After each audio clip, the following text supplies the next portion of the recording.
것이고 복수는 파리 목숨 같은 말세는 다 지나가고 자 봐! 거리거리 순사요 고울고울마다 분명한 정치에 오죽이야 좋은 세상이요. 남은 수십만 명 군대를 동원해 우리 조선을 보호하여 주니 오죽이나 고마운 세상이요. 에? 마치 그 지고 앉아서 편안하게 살 세상, 이걸 태평천하라고 하는 거죠. 태평천하. 이런 태평천하에 태어난 부잣집 놈의 자식이 지가 땅땅거리고 편안하게 살 것이지 어째서 지가 세상 망천을 불황당패에 가담한단 말이여? 소설 태평천하를 읽어보면 거기 나오는 주인공은 그 일제 식민지 상황을 바로 태평천하라고 묘사하지 않았나? 근데 거기 나오는 주인공인 윤직원 영감은 바로 어떤 형님을 볼 수가 있어요? 계동에 사는 갑부인데요. 그 거리대금을 해서 돈을 모으는 사람입니다. 근데 그 사람이 일제 식민지에 순응하는 그러한 그 인물이죠. 소설 태평천하의 작품의 무대가 되는 것이 바로 이 종로구 계동인데요. 네. 최만식 선생님하고 이 종로구 계동하고는 어떤 특별한 연관이 있습니까? 저희 아버님께서는 이제 중앙고고에 4년 동안 다니셨거든요. 그런데 그때 그러한 그 연육을 해서 계동에서 등장했을 거고 또 그 초기 작품에 그 계동이 많이 나옵니다. 그래서 아마 계동을 부제로 하신 분 같습니다. 최만식 선생님께서는 여러 작품을 쓰셨는데요. 그 작품 가운데 주로 어떤 내용을 많이 보셨나요? 풍자 작품이 많은데요. 이러한 작품 영향은 그 개인의 성격이 강직성에 의해서 그런 작품이 많이 쓰신 걸로 알고 있습니다.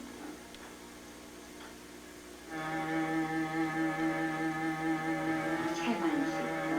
그는 우리들에게 흔히 풍자 소설의 작가로 알려져 있다. 최만식 문학의 두드러진 특성으로 지목되는 풍자란 무엇일까? 풍자란 한마디로 어떤 주제를 짐짓 웃음거리로 만들어 헐뜯고 끌어내리는 방법을 가리킨다. 경멸과 분노와 비난의 뜻을 담고 있는 풍자. 그렇기 때문에 풍자 문학은 작가가 속한 사회 현상을 긍정적으로 받아들일 수 없을 때 생겨나는 저항과 고발의 문학이다. 최만식의 작품 세계는 이러한 현실 비판 정신으로 충만해 있다. 일제 암흑기를 태평천하라고 말하게 하는 것, 이 얼마나 날카로운 풍자인가.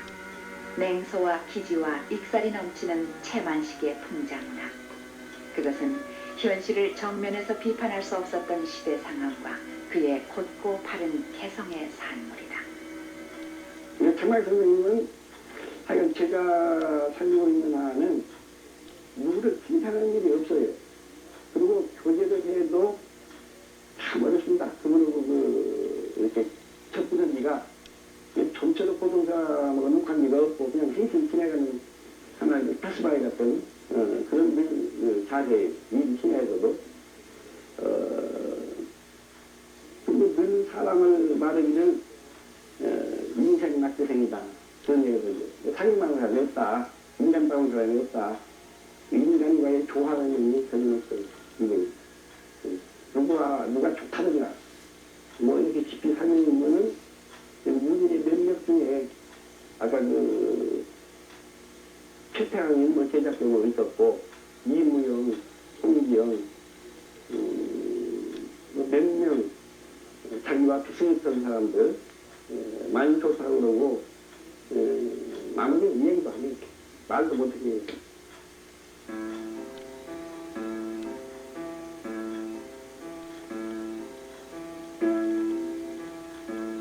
전라북도 이리에서 군산으로 가는 길 중간에 자리 잡은 인피면 읍내리. 이곳이 지금으로부터 86년 전 최만식이 태어난 마을이다.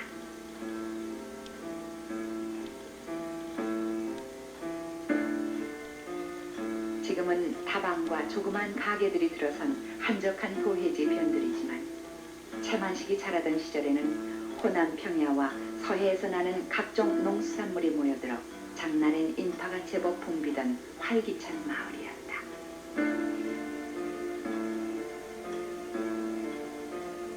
지금 그의 생애를 더듬을 만한 예전의 자취는 간 곳 없지만 뒤늦게나마 그가 태어난 집 앞길에 기념비가 세워져 그의 문학을 기리고 있다.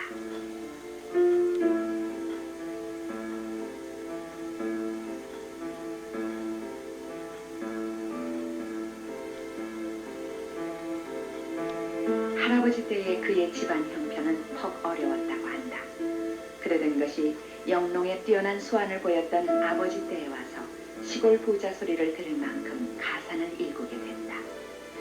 부유한 집의 5남 1녀 중 막내로 태어난 채만식. 그는 부모의 사랑을 듬뿍 받으며 아무 부족할 것 없이 자라났다. 형제들이 모여 글공부를 하던 독서당에서 만식은 소학과 논어와 맹자를 읽었고 유충열전, 백의장전, 추월색, 장한몽 같은 소설에 재미를 붙였다. 집안살림의 규모가 어느 정도였는지 그의 생각 터를 보면 짐작이 간다. 200여 평 대지에 소술대문이 있었던 널찍한 기와집. 지금은 건물 자체가 딴판으로 바뀌고 양조장으로 쓰이는 채만식의 생가에는 그 시절 우물만이 추억처럼 남아있다. 이게 그게 옛날에 샤먼 소리라는 이거 무당 뭐지 이거 여기가 생명체 이게 그것입니다. 여러분아 부재료는 이게 마당가 있었던 겁니다. 이게 우라니가 있었던 다 이렇게 행방처럼 다 변했어요. 그렇죠. 그러니까 다 들어가 보시면 알지만 여기가 행명체 저렇게 남해안으로 가서 그 몸차가 있었어요. 여기 여기가 논해이고 그러니 그때는 이렇게 초기주를 주는 한 칸 이렇게 대문가를 들어가면 쉽게 말하면 어떻게 그 당시 기억을 생생하게 잘하시나요? 그때는 어디서 본 것은 안 잊어버려요. 중간에 들은 일을 잊어버려도 그때 내 7, 8살 먹었을 것이 아마 그 시절이 그 당시 채만식 선생님 그러면 약 20세 전후 그 정도 그렇죠. 되셨겠군요. 그렇죠. 17살 때 기억을 더듬어 집 구조를 떠올리는 노인. 사람은 가고 없어도 지하수는 차올라 우물의 맥을 잇고 있다. 가풍이 엄격한 중농 집안에서 채만식은 양반의 법도와 예절을 배우며 성장했다. 채만식의 고향은 향교와 서원이 있는 지방행정의 작은 중심지로서 가문과 채통을 중히 여기는 유교적 전통이 강한 곳이었기 때문이다. 이렇게 보수적이고 봉건적인 유교 사상이 완강하게 남아있던 이 고장은 그러나 일본에서 배가 왕래하는 군산에 인접한 까닭에 일본의 문물과 근대 자본주의가 가장 집중적으로 진출했던 곳이기도 하다. 봉건적 전통과 외세의 바람이 가장 첨예하게 마주치는 지점에서 이질적인 두 문화에 접하며 유년기와 소년 시절을 보낸 채만식. 겉과 속이 다르고 앞뒤가 안 맞는 인간 사회의 불합리와 모순에 그 누구보다도 날카롭게 반응할 줄 아는 그 특유의 감수성. 바로 이런 환경 속에서 채만식의 성격, 그 본바탕이 형성됐던 것이다.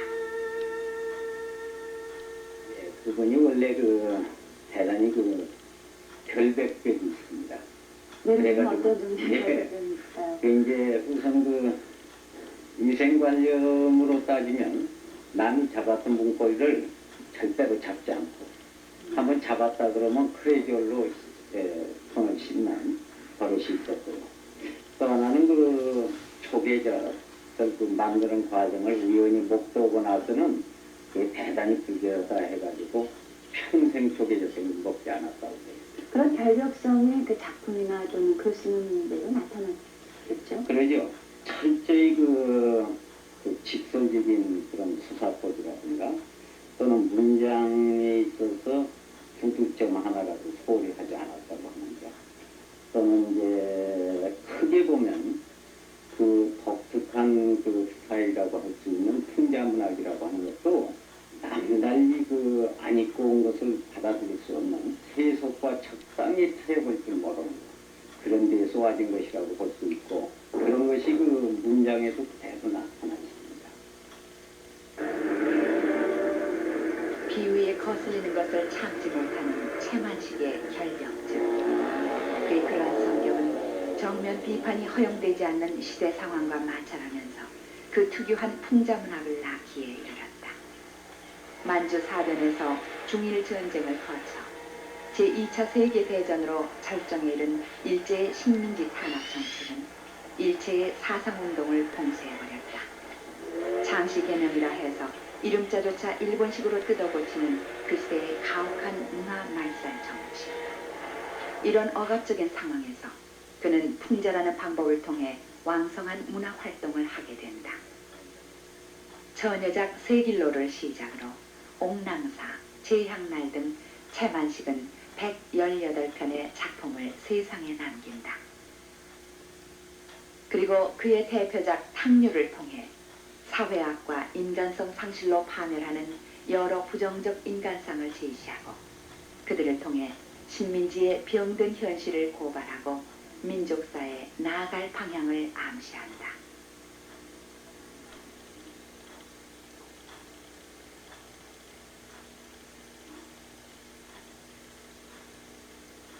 백마각은 공주 곰나루에서 시작하여 백제 흥망의 꿈자치를 더듬어 흐른다.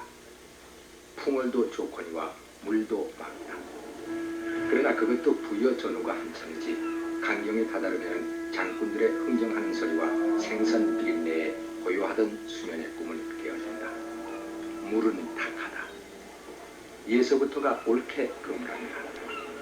이렇게 애들고 휘돌아 멀리 흘러온 물이 마침내 황해바다에다가 깨어진 꿈이고 무엇이고 탕류채 얼러 좌르르 쏟아져 버리면서 강은 다하고 남쪽 언덕으로 대처 하나가 올라앉았다.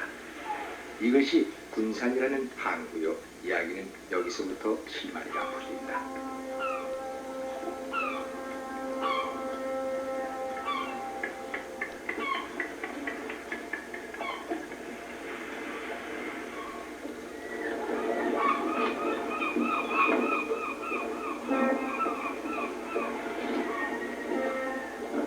소설 탕류의 첫머리는 혼탁한 황해의 흐름을 묘사하는 것에서부터 시작된다. 그러나 탕류란 물의 흐름 그 자체만을 나타낸 말은 아니다. 전통 사회가 무너지고 새로운 사회가 형성되는 사회 변동기에 항구도시 군산을 배경으로 펼쳐지는 사회의 혼란상을 상징하는 것이다. 가난, 간통, 횡령, 음모, 살인 등 도도한 시대의 탕류에 휩쓸려 들어간 등장인물들이 펼치는 인생 역정의 일대 파노라마. 탕류의 등장인물을 통해 우리는 식민지 사회의 타락상을 극명하게 보게 된다.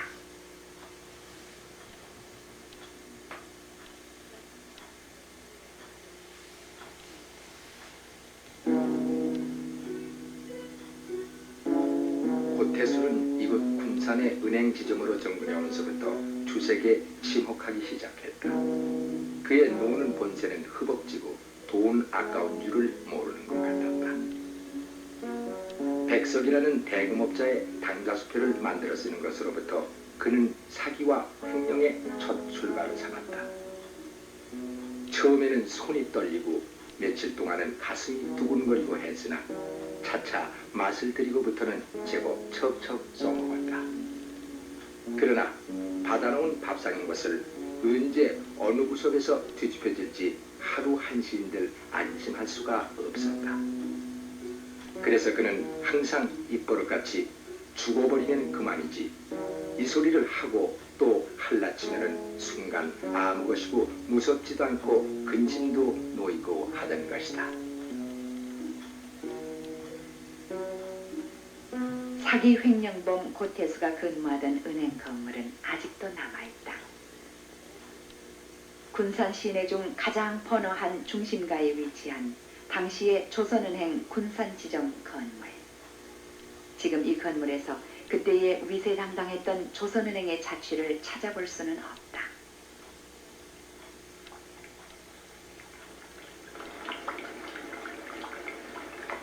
사기 횡령과 방탕에 빠져들었던 고태수의 인격 파탄을 말해주기라도 하는데 건물의 내부는 지금 이토록 피폐해져 있다.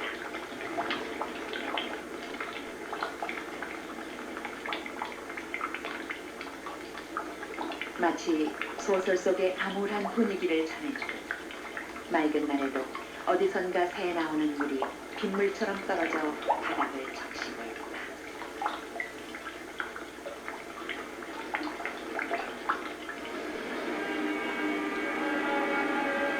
고태수가 근무하던 은행 앞길은 지금은 큰 도로로 변해 있고 무심한 차량들만이 지나고 있을 뿐이다. 주변이 달라진 것처럼 고태수가 근무했던 건물 앞쪽의 은행 객장도 지금은 전혀 다른 모습으로 변해 있다. 밤의 활락과 도취를 상징하는 현대식 술집 건물. 이곳이 당시의 조선은행 객장이다. 홀 입구에 붙어있는 단무대 가수들의 포스터, 그리고 뒤집어진 의자들이며 외국어로 쓰인 코너 팻말들이 손님을 기다리고 있는 홀 안에서 우리는 고태수의 젊음을 탕진하게 한 쾌락의 실체를 목도할 수 있다. 바로 이 자리에서 당좌 수표를 위조하던 고태수는 도박인 미두에도 손을 대 그의 파멸을 재촉하게 된다. 미두장은 거의 그 일제치하 때 우리 농촌 자본을 수탈 내지는 탈취해가려고 하는 그 공인된 도박장입니다. 그래서 그 현물인 쌀을 가지고 거의 그 도박을 하게 됩니다. 그러나 실제적인 그 현물은 거의 그 일본 본토 내지는 만주 사전으로 전부 그 유출해가고 실제적인 쌀이 없이 표딱지만 가지고 도박을 하게 되는 그 현장입니다. 고태수가 미두장인 장영보를 통해서 미두의 손을 대서 일확천금을 꿈꾸게 됩니다. 근데 번번이 고태수는 그 실패를 하고 결국에 그 내일이 없는 사람으로 전락하면서 두둔한 돈이 발각되면 죽어버리면 그만이겠지 하고 이렇게 한탄까지 하는 그런 내일이 없는 쾌락주의자입니다. 미두장은 조선은행 바로 건너편에 위치해 있었다. 그래서 고태수는 거리상으로 지척인 미두장에 수시로 통화되었다. 그러나 지금 은행 건물은 남아있지만 미두장은 흔적이 없다. 미두장이 있던 자리는 인도로 변해 있고 주변 건물에서도 그 당시의 모습을 찾아보기 어렵다.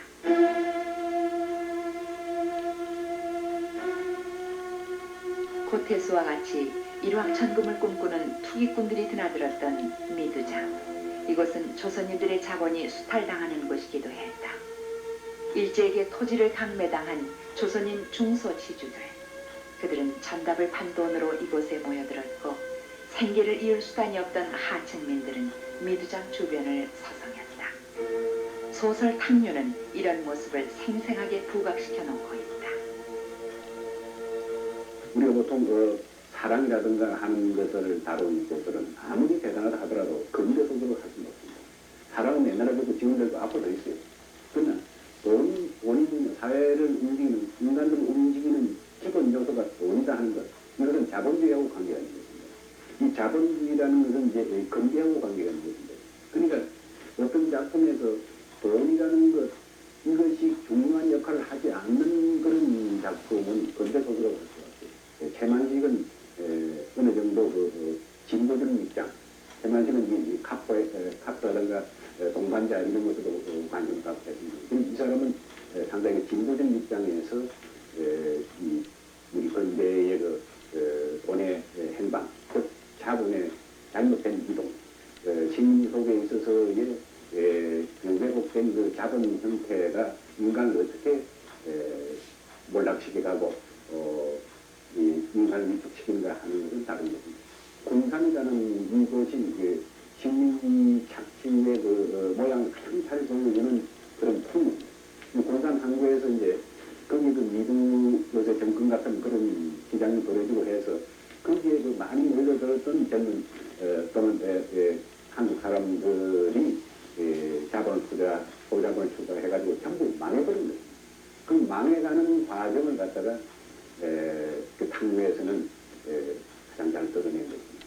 그래서 이런 점에서 최만식의 문학은 단순한 그 문학적인 이런 현상이 아니고 한국 사회의 그 본질을 파악하는 데 있어서 아주 중요한 그런 역할을 하고 있는 것입니다.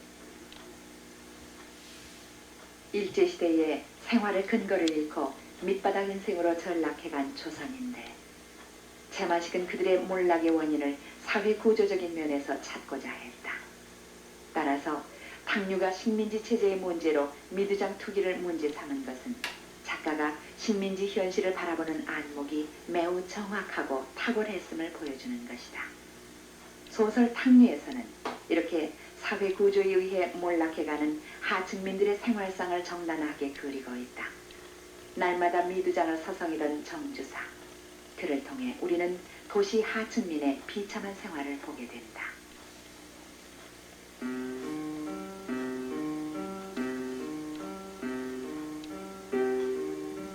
정주사는 개복동 복판으로 들어섰다. 예서부터가 조선 사람들이 모여 사는 곳이다. 예나 시방이나 동네의 모양다리는 그대로이다. 길 좌우로 연달아 평지가 있는 둥 마는 둥 하다가 그대로 언덕비탈이다. 그러나 언덕비탈의 언덕은 눈으로는 보이지를 않는다. 급하게 경사진 언덕비탈에 게딱지 같은 오막사리들이 콩나물 기르듯 다닥다닥 주워박혀 언덕이거니 짐작이나 할 뿐인 것이다. 그래서 이 고개를 콩나물 고개라고 하는데 실없이 제격에 맞는 이름이다. 이 콩나물 고개 넘어 둔변이 윗구멍에 굴을 뚫을 계획이라는데 정주산의 집은 바로 그 위에 가서 올라앉게 되었다. 그래 정주산은 굴을 뚫다가 그놈이 혹시 무너져서 집이 풍당 빠지긴 하는 날이면 집이야 남의 전셋집이니 상관없지만 집안의 사람들이 큰일이라고 슬며시 걱정이 되는 때도 있다.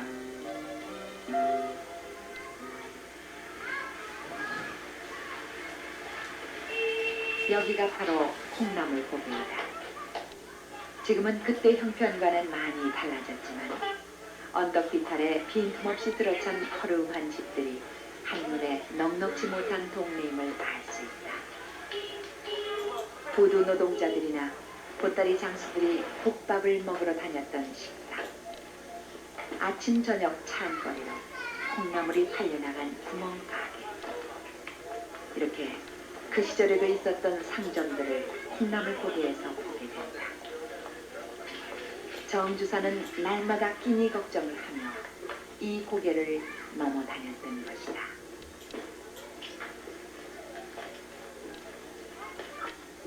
여기 이 동네 이름은 이 길은 뭐라고 그러나요? 지금도 콩나물 고개라고. 아, 역시 콩나물 고개로요. 그럼 이 길을 정주사가 이렇게 올라가서 대략 작품 속에 나오는 정주사의 집은 어디쯤 되리라고 치면 정주사의 집은 여기서 약 한 3,400m에 위치해 있습니다. 산 꼭대기에 위치해 되어 있습니다. 대략 여기서 보면 어디쯤 될까요, 위치가? 이쪽에서는 잘 보이질 않는데 이쪽 왼쪽으로 해서 산 위에가 정주사의 집입니다. 네, 정주사가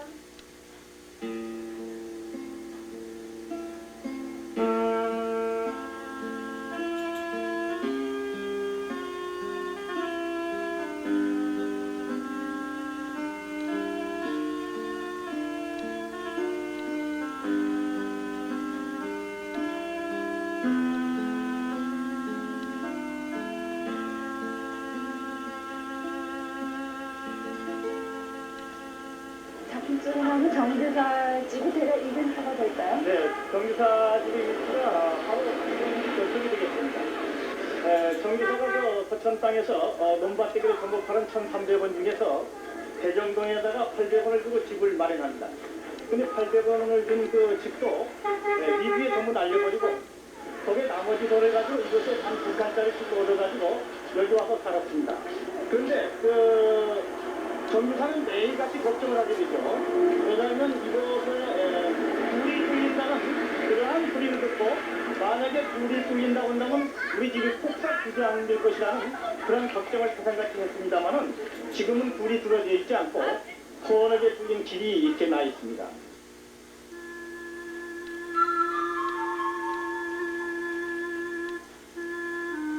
삭바느질로 가게를 돕는 부인과 사남매를 제대로 거두지 못하는 못난 가장.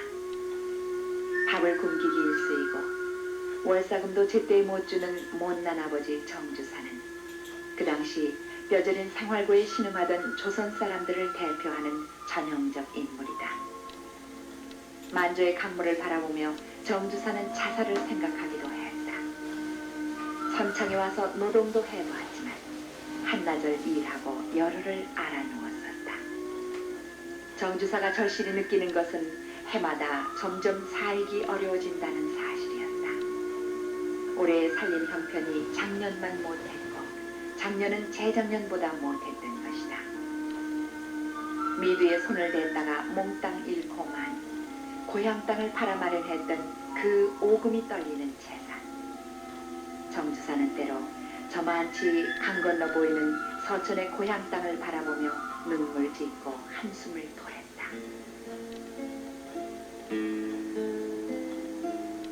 바닥을 헤매는 가난 속으로 몰락해간 정주사의 얘기는 기실 작가 채만식의 자전적인 이야기이기도 하다. 20살이 넘도록 궁색하지 않게 공부할 수 있었던 채만식.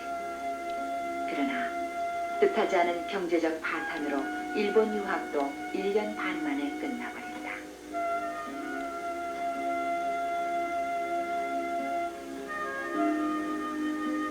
그의 표현대로 송곳꽂을 땅조차 남지 않았을 정도로 몰락해버린 집안살림.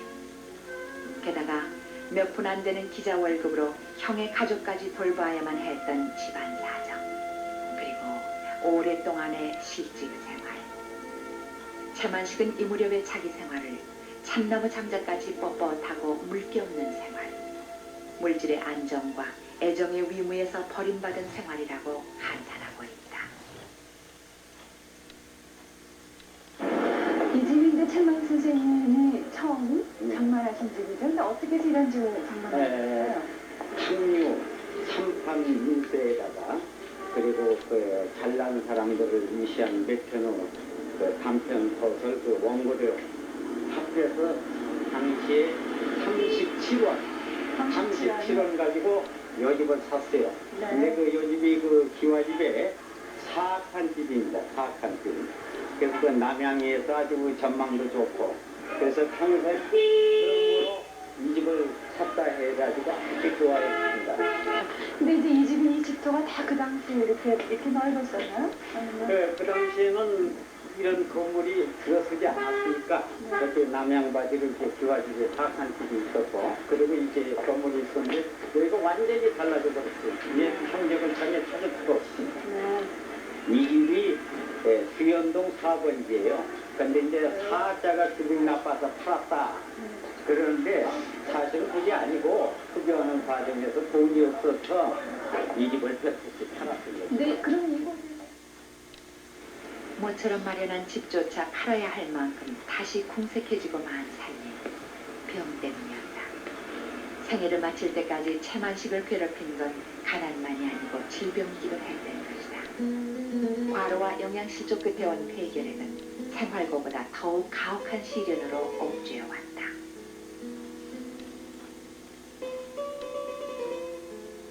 보내주신 글을 잘 받았습니다. 몸이 필요하여 간단히 몇 자 적습니다.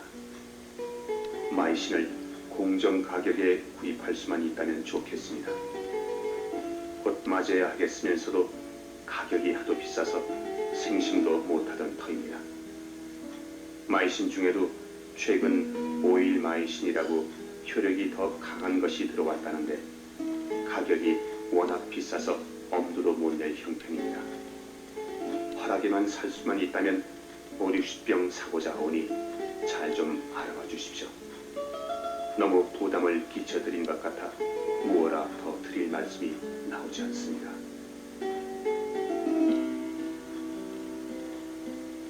딱한 사연이 적힌 그의 편지에서처럼 병이 도지면 이따금씩 치료받으러 가곤 하던 병원 자리가 이곳에 남아있다.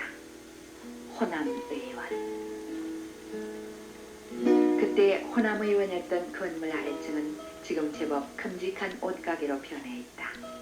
미열과 진땀이 나는 피곤한 몸을 이끌고 채만식은 주사를 맞고 약을 사기 위해 이곳에 드나들었다.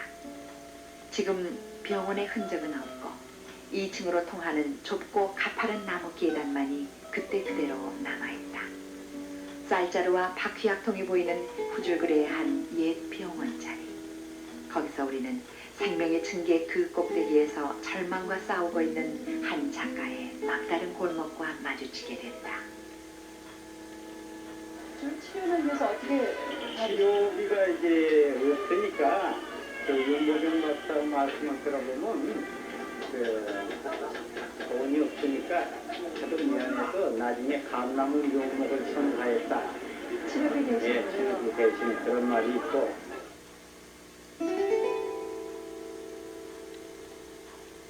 장군, 인편이 허락하는 대로 원고지 20권만 보내주게나.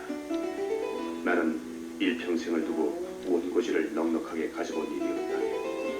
이제 내 수명이 다할 날이 멀지 않았다는 예감이 드네. 죽기 전에 한번 머리맡에 원고지를 넉넉히 놓아두고 싶은 게 지금의 내 소원이네.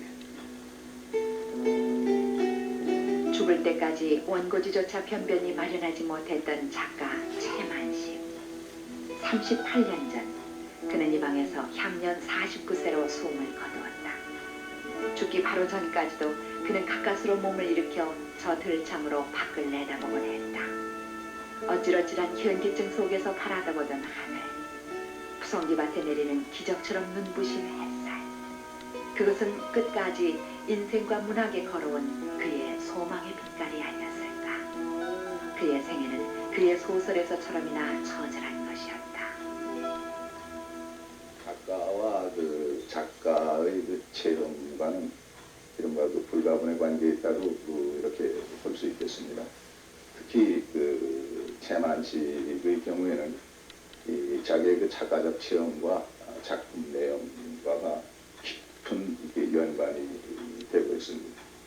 과연 초창기의 작품 생명의 이유라든가 앙탈이라든가 창백한 얼굴이라든가 이런 것들이 자기 그 가정적 몰락과 그에 따른 궁핍 그리고 자기의 체험 이런 것들이 반영된 것이고 자주 논의되는 그 레드메이드 생명시 최만식의 개인적인 체험이 쉽게 반영된 그런 작품이라고 이해됩니다.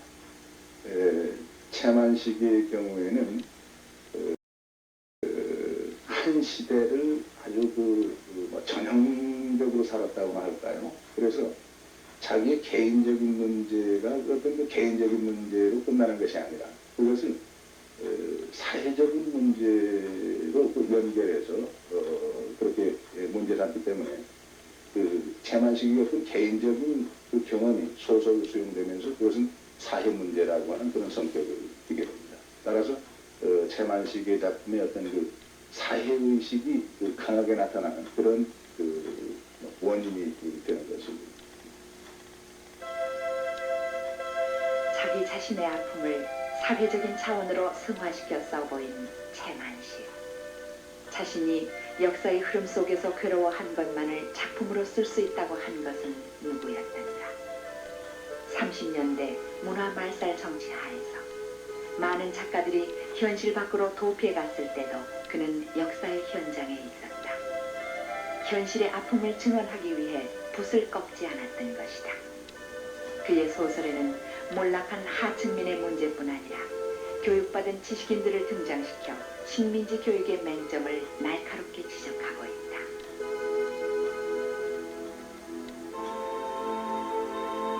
초봉이는 보통 학교를 나온 뒤 3년제 에세이 학교를 마친 인물이다. 어려운 형편에서도 공부만 시켜놓으면 앞길이 훤히 트일이라고 믿은 그들 부모의 교육열 덕분이었다. 졸업을 하자 곧 아버지 친구의 약방 전문으로 취직하게 된다. 맏자식답게 부모에게 효성스럽고 순종 잘하는 딸 초봉. 그러나 그녀는 자기 주장이 약하고 체념이 빠른 수능주의적인 인물이다.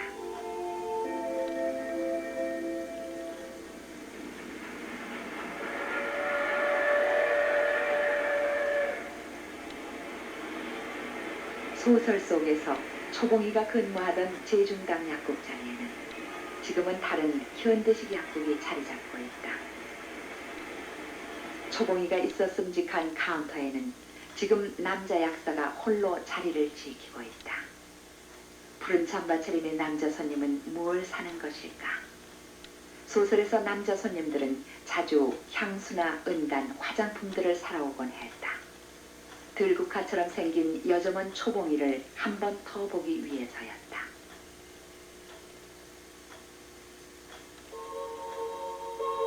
심성이 곱기만 한 청순 가련형의 처녀 초봉이. 그녀는 아버지 정주사에게 장사미천을 대준다는 말에 애정도 없는 고태수와의 사기 결혼에 휘말려든다. 결혼한 지 열흘 만에 죽은 남편 고태수. 꼭주 장형보에 의한 봉변. 아버지 친구와의 동거 등 초봉이는 여러 남자들의 탐욕의 희생물이 되어 끝내는 살인까지 저지르게 된다. 자신의 의지와는 관계없이 운명에 농락당하는 초봉이.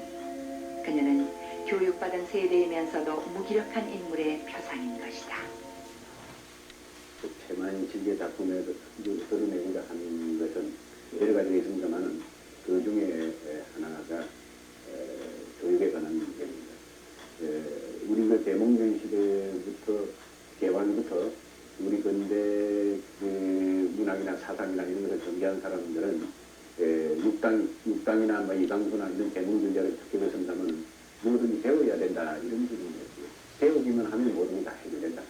그런데 그 배운다는 것, 직능지 기관에서 배운다는 것은 그 배운 것들이 기껏해야 말하자면 식민지 통치의 그 하등 같은 그런 위치로 떨어지고 말입니다.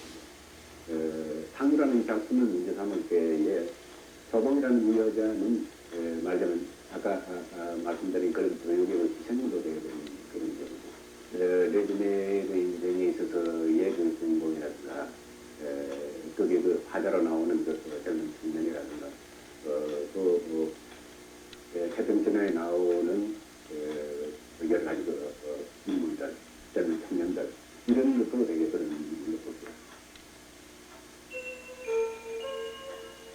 레이디 메이드 인생을 비롯한 일련의 소설에서 그가 그토록 예리하게 비판한 것은 현실에서 무력한 지식인들이었는데 그 자신 또한 비판의 대상이었던 무능한 인텔리였다.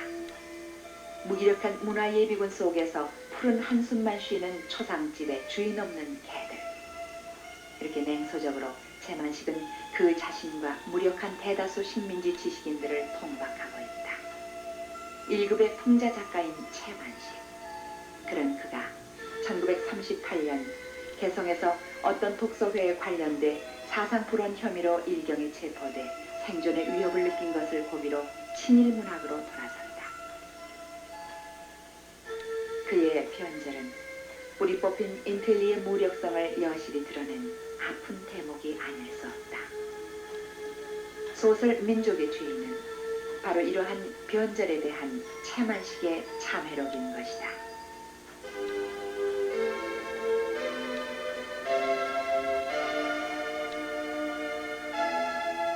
식민지 사회의 구조적인 모순과 인간의 악덕을 통렬한 풍자의 대상으로 삼았던 작가 최만식. 그가 그려낸 숱한 부정적 인물들 가운데에서 우리는 드물게 긍정적인 인간상을 발견하기도 한다.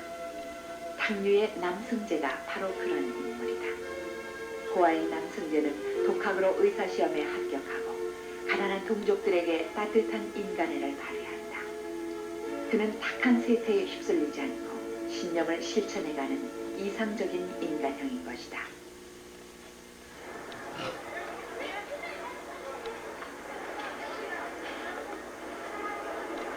그렇다면 남승재라는 인물이 근무했던 병원은 제가 어디쯤으로 보게 될까요? 그 소설에 나타나는 것은 장제동에 있는 그 병원이라고 그러거든요.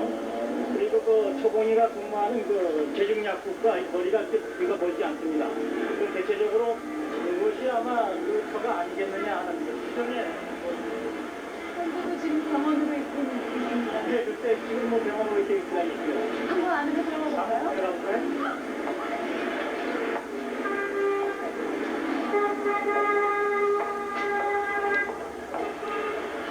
지금 이 병원도 그 당시하고 많이 달라진 것 같지는 않나요? 네, 이 분위기가 병원의 분위기가 그 남승재가 근무했던 소설 속의 어떤 분위기와 매우 흡사하거든요. 40여 년 전에 개업했다는 노 의사가 아직도 이 병원을 지키고 있다.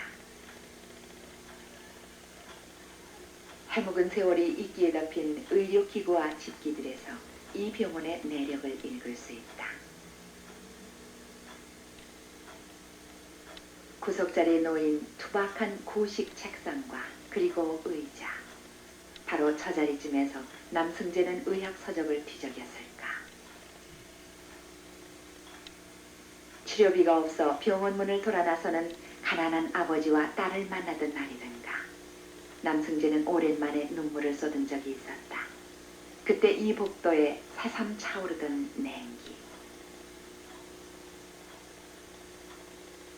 그날 밤 그는 의료기구를 챙겨들고 수술받아야 할 소녀의 집을 찾았다.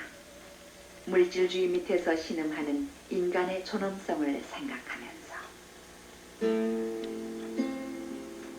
남승재의 연인 계봉이. 그녀는 정주사의 둘째 딸이며 초봉이의 동생이다. 부모에게 순종적이고 자기 의사를 앞세우지 않는 초봉이에 비해 계봉이는 늘 자기 주장이 뚜렷했다. 그녀는 언니를 고태수와 결혼시킨 부모의 처사가 파렴치 않다고 비판한다. 언니 신세를 지기 싫어 학교 대신 고달픈 직장을 택한 계봉이. 가난 속에서도 당당하고 밝은 그녀는 새 시대를 이끌어갈 인간형으로 부각된다. 최만식 작품의 일부 속에서는 허무적인 부정을 드러내고 있는 작품도 있긴 합니다. 내동의 인생 같은 것이 그런 좋은 예죠. 하지만 대부분의 작품은 그렇지 않습니다. 결국 이런 긍정을 위한 부정, 이런 작품이 결국 지향하는 것은 미래 지향적인 부정이고 창조지향적인 그런 부정이죠. 미래 지향적인 그런 부정을 나타내는 작품의 전형을 탕묘나 태평천하에서 볼 수가 있습니다. 탕묘의 마지막 장을 서곡이라고 하고 초봉이의 새로운 산맥하고 계곡의 새로운 어떤 인도의 자세, 이것을 보여주는 것. 그리고 태평천하에서 결국 마지막에 윤직원이 파멸하면서 윤직원의 손자 종학이가 나타나서 결국 새로운 방향성을 암시하고 있는 점, 이런 점이 그 좋은 예라고 할 수가 있겠습니다. 이 최만식 작품에서 부정의 주체, 생성의 주체, 이것은 결국 부정의 대상이 되고 있는 그 집단 속에서 자생하는 어떤 깨어있는 존재, 깨있는 존재, 이런 것이라고 할 수 있죠. 예를 들면은 탕미에서의 계봉, 그리고 태평천하에서의 종학이, 이런 사람들이죠.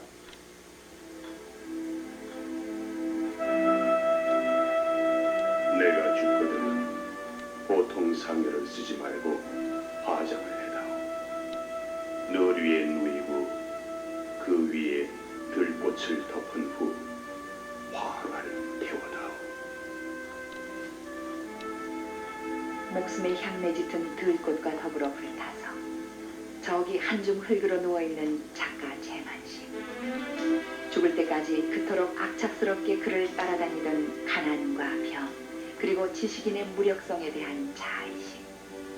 이제 그 질긴 절망의 사슬에서 놓여나 저기 저렇게 편안히 누워있다. 최만식. 민족사에서 가장 혹독한 시련기에 그가 가져온 문학적 승리. 그것은 자기 시대의 현실을 가장 절실하게 고민하고 고통한 살아있는 정신의 개가이다.